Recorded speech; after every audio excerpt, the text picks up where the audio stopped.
Señor derrame todo su amor. Deja que todo renueva. Mi nombre es Daniel Fernando López Ramírez. Soy seminarista de este Seminario Nacional Cristo Sacerdote y en el día de hoy les quiero compartir una canción titulada Como Elías, de la artista católica Inés de Viud.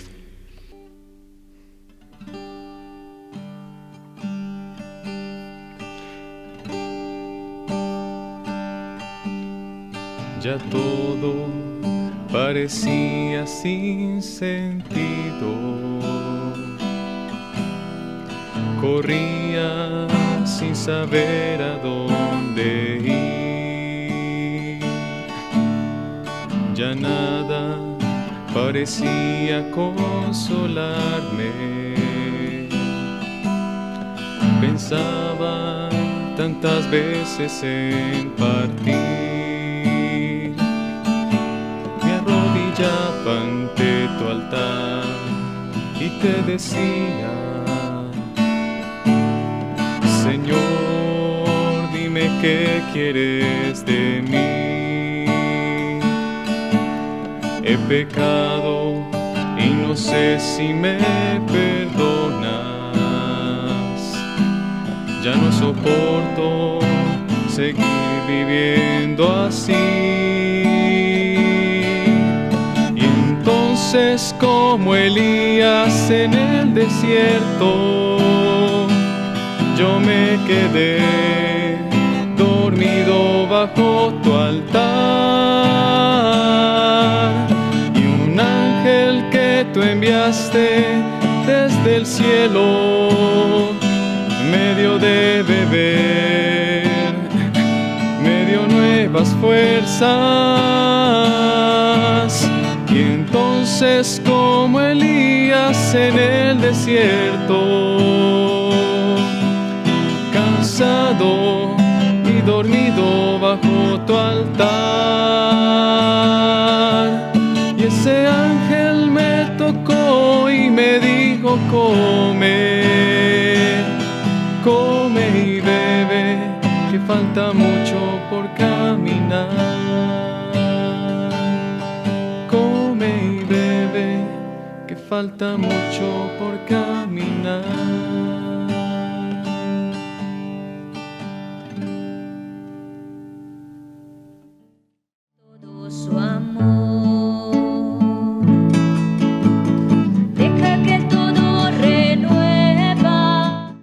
Hola de nuevo a este su programa Jesús Evangelio.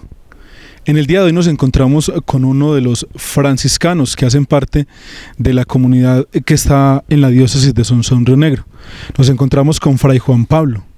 Él nos va a hablar un poco de su vida, nos va a hablar un poco de su vocación y de su testimonio de vida. Fray Juan Pablo, ¿cómo me le va? Suerte de la Paz, sí, muy bien. Qué bueno. ¿Quién es Fray Juan Pablo? Bueno, Fray Juan Pablo, realmente no hay mucho que contar, pienso. Es más bien una historia muy sencilla, donde el Señor ha entrado y se ha quedado.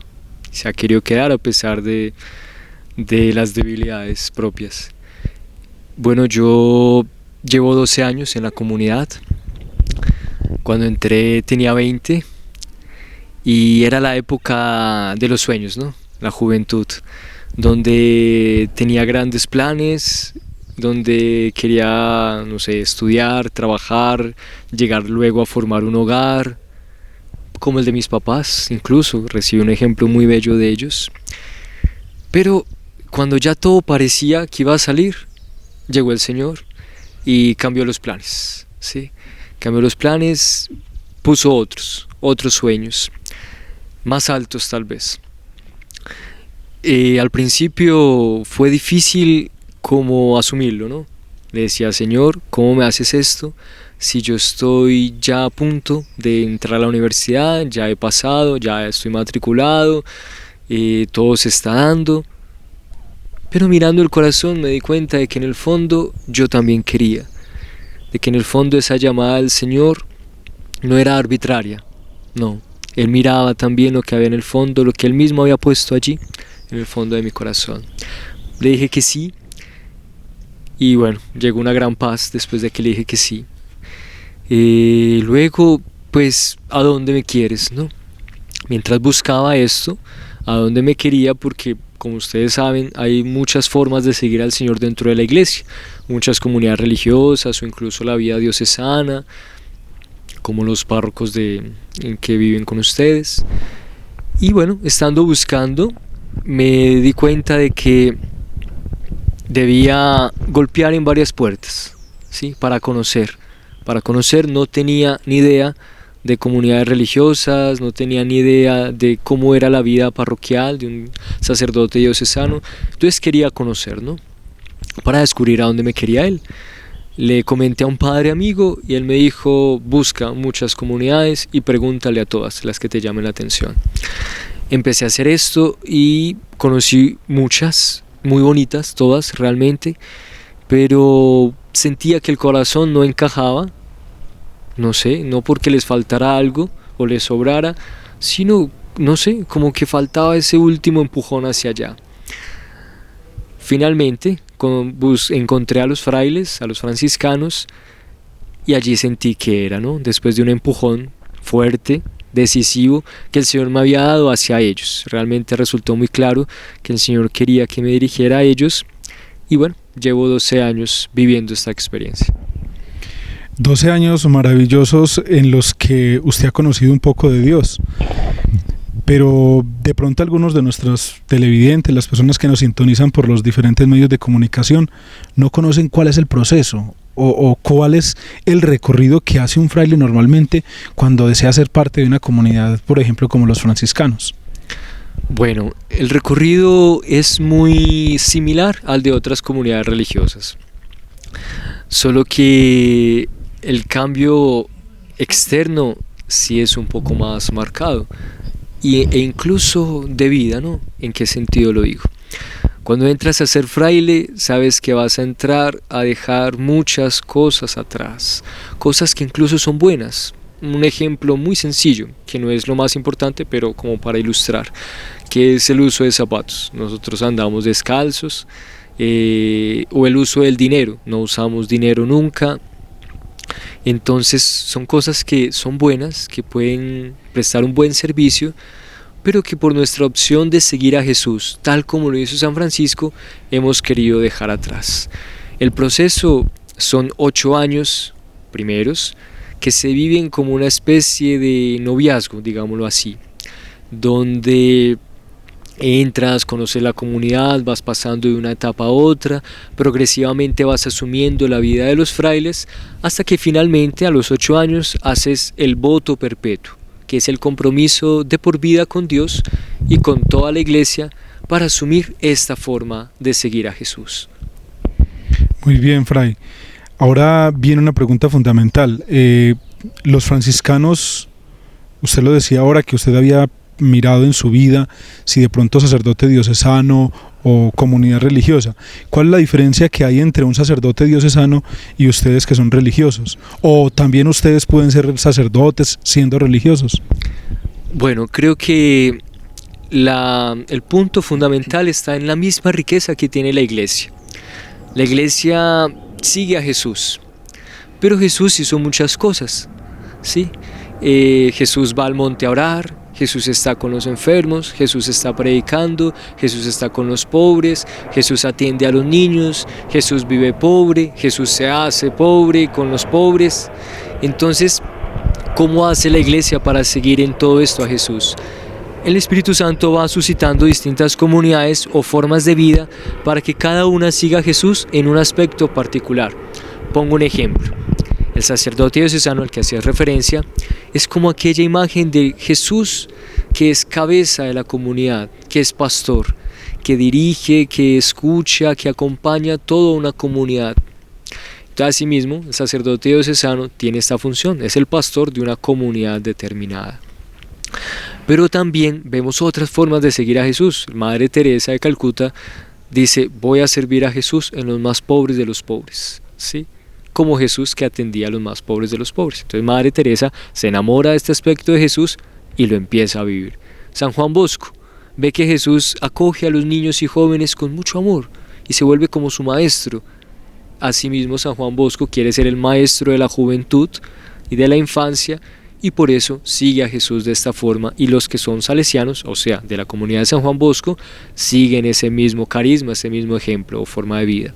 San Francisco de Asís, nuestro fundador, por eso nos llaman franciscanos, quiso seguir a Jesús en su pobreza. Se enamoró de esa pobreza de Jesús, de ese modo de amarnos de Jesús. Jesús nos quiso amar en la pobreza. Nació en un pesebre, murió en una cruz, vivió siempre una vida sencilla, su madre también era pobre.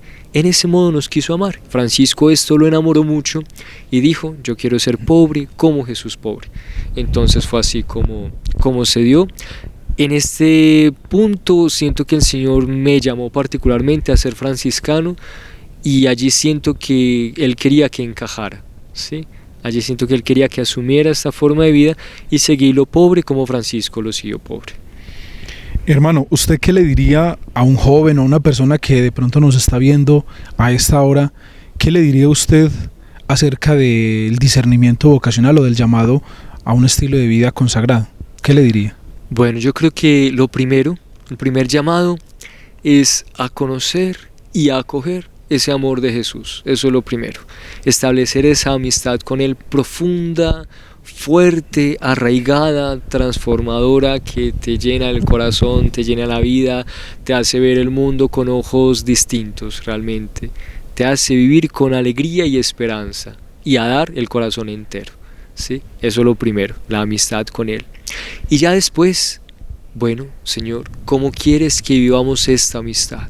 ¿Qué compromisos asumir? ¿Qué color particular puede tomar esta amistad? Esa ya la pregunta, por qué forma de vida quieres que yo adopte para seguirte, ¿no?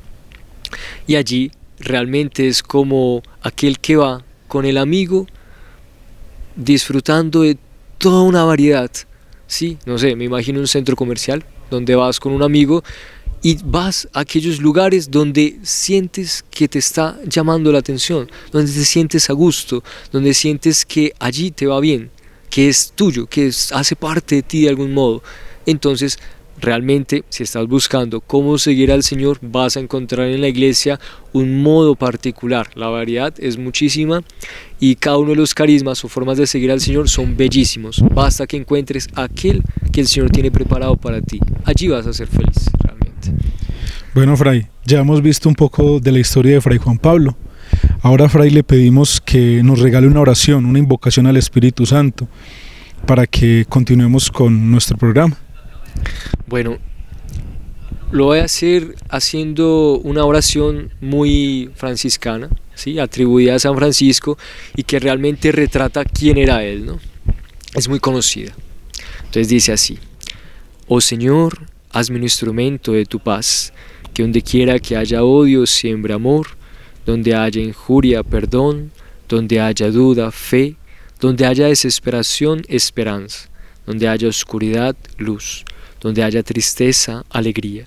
Oh Divino Maestro, concédeme que no busque ser consolado sino consolar, que no busque ser comprendido sino comprender, que no busque ser amado sino amar, porque dando recibo, perdonando es como tú me perdonas, y muriendo en ti nazco para la vida eterna. Amén.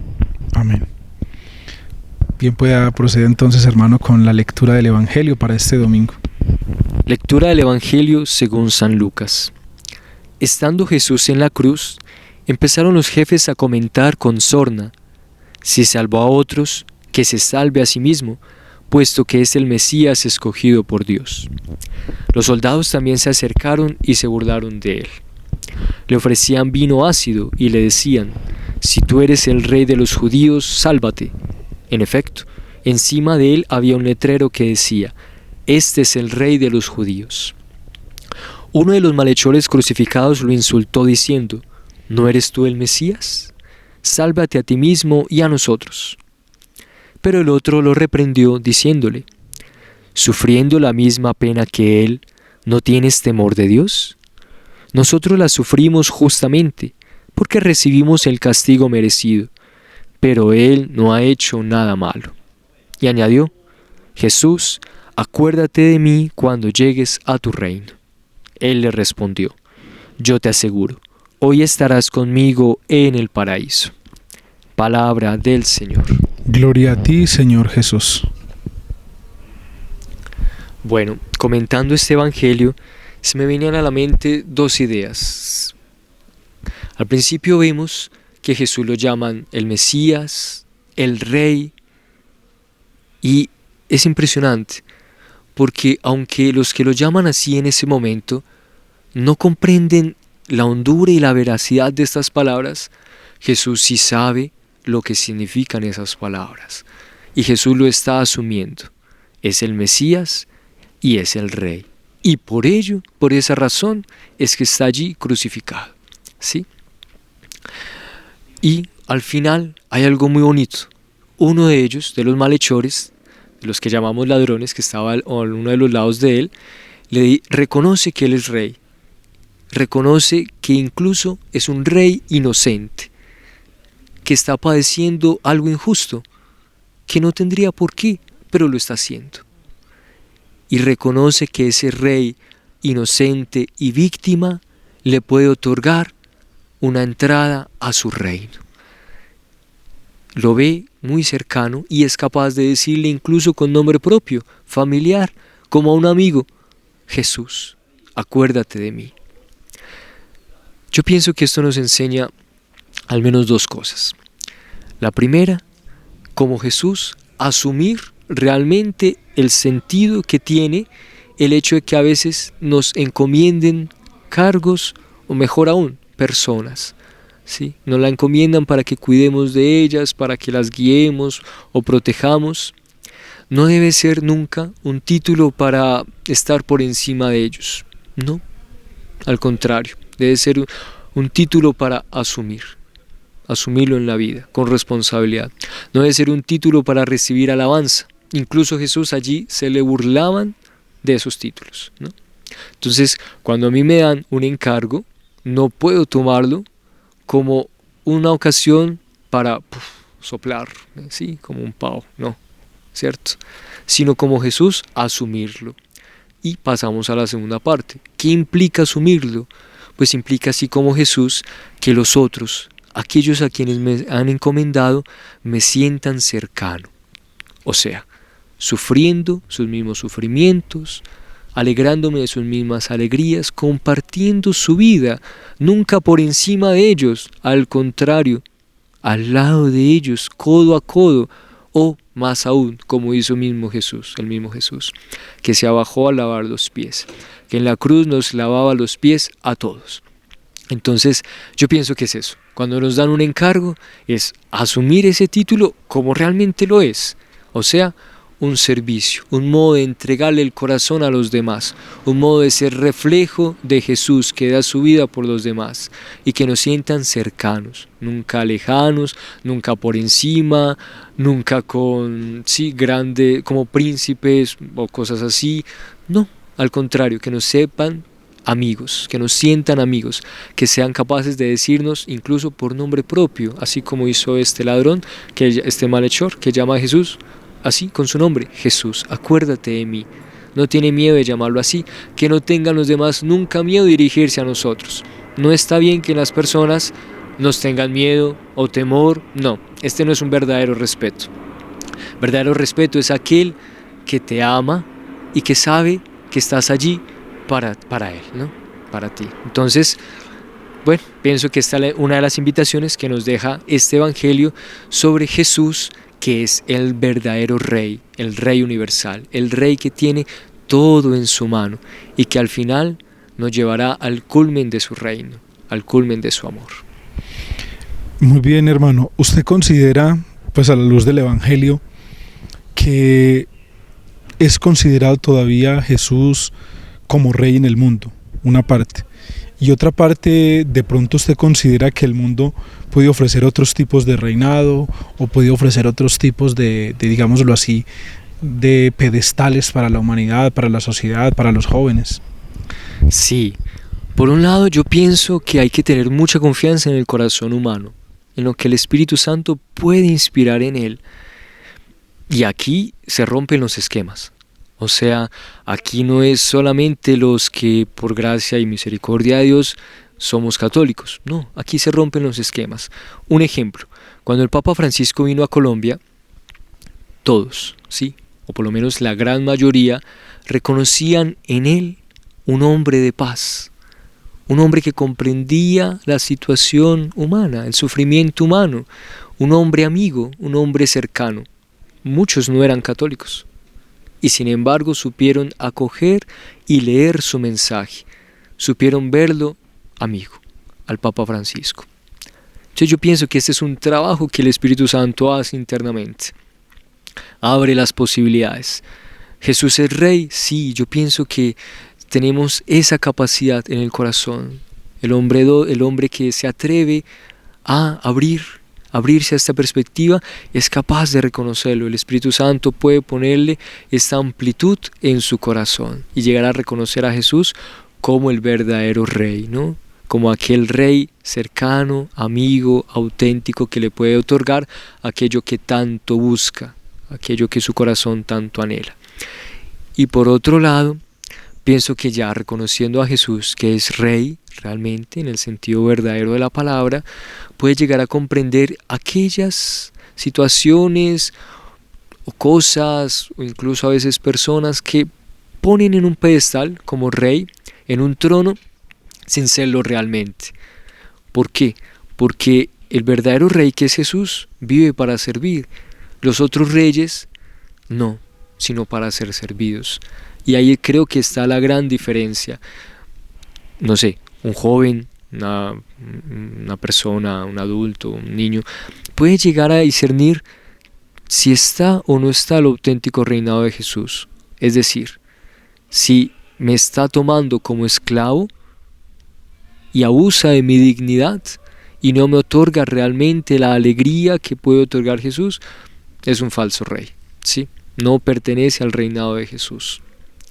Si en cambio es aquel que me otorga el verdadero amor, que me guía por el sendero de la alegría verdadera, que está allí para servirme como Jesús, es fácil reconocer a Jesús allí, al verdadero Rey, al Rey amigo, que da su vida por todos nosotros.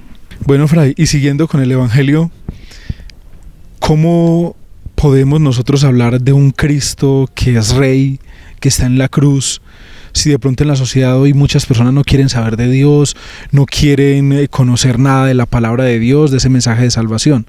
¿Cómo podremos mirar a esas personas? ¿O qué situación se les puede decir? ¿O cómo podemos llegarles a ellos? Bueno, yo creo que frente a Jesús que está en la cruz, frente a ese Rey, nos jugamos la vida, ¿sí?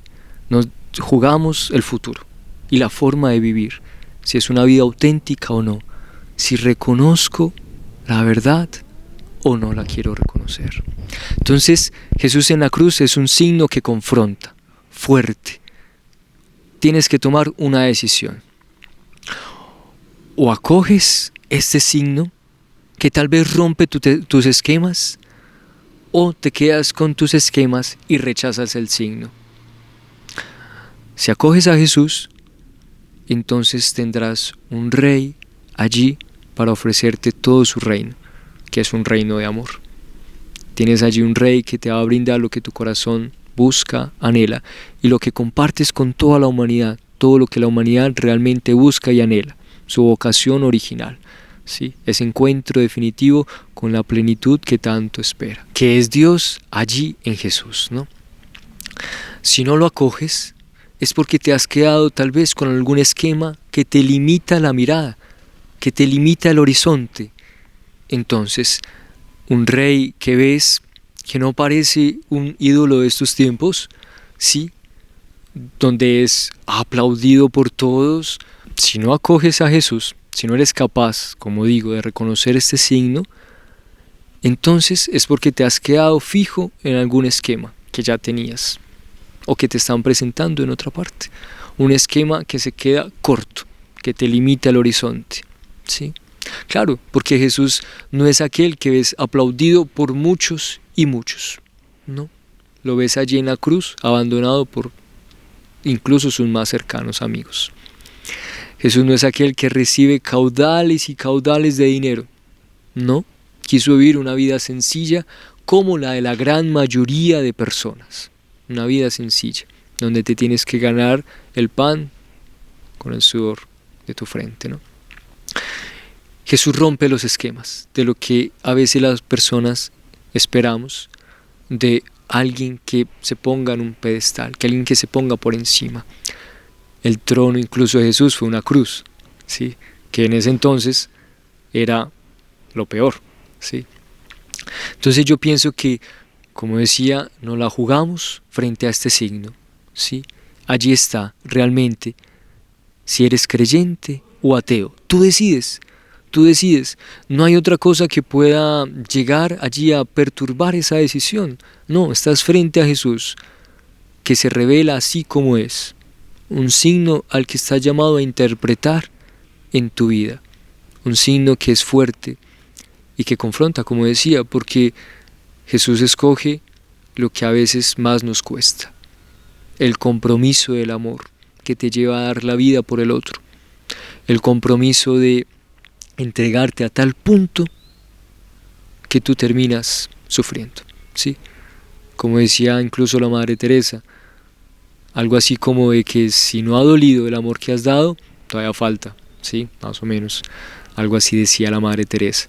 Entonces, este signo de Jesús que nos invita hoy en estos tiempos a comprometernos en el verdadero amor, a dar la vida por los demás, a dar el corazón por aquellos a quienes te han encomendado, aquellos que están en tu camino, en tu vida, y que tal vez este mundo mira de otra manera, donde buscas solamente estar bien tú, y estar bien tú, y estar bien tú, a una costa de aquellos que son los más cercanos a ti. Incluso llegamos a esos extremos.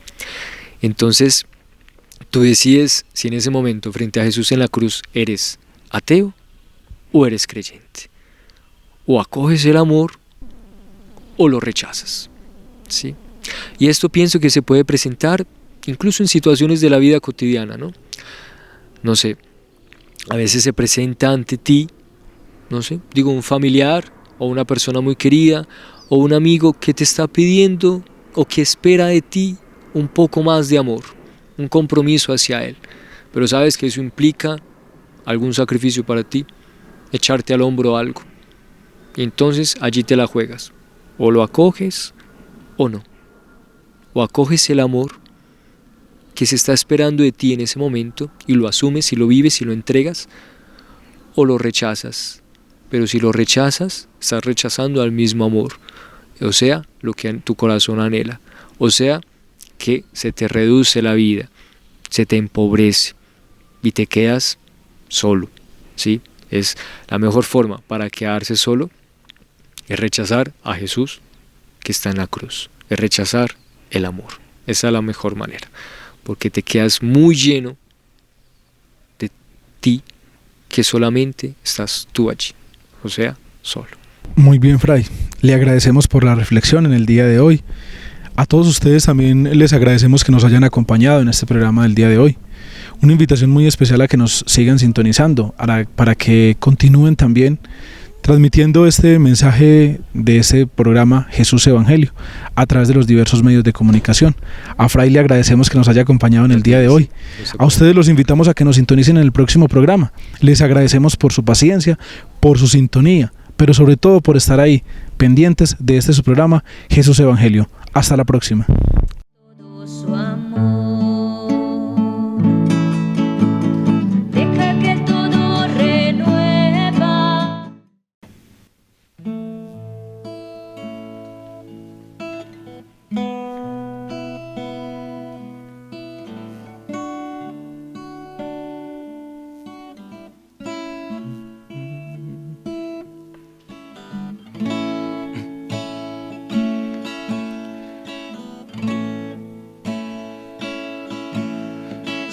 Gracia no me lleva, qué difícil es llegar. Si tu amor no me sostiene, imposible es caminar. Si te niego tantas veces y aún así me das tu paz, ¿qué sería de mi vida? caminara en la verdad. Mi vida sin ti, Señor, sería un poco de arena en el mar, una canción sin letras, una falsa verdad, sería eso y nada más. Mi vida sin ti, Señor, sería un poco de arena en el mar, una canción sin letras, una falsa verdad, sería eso y nada más. Sería eso y nada más.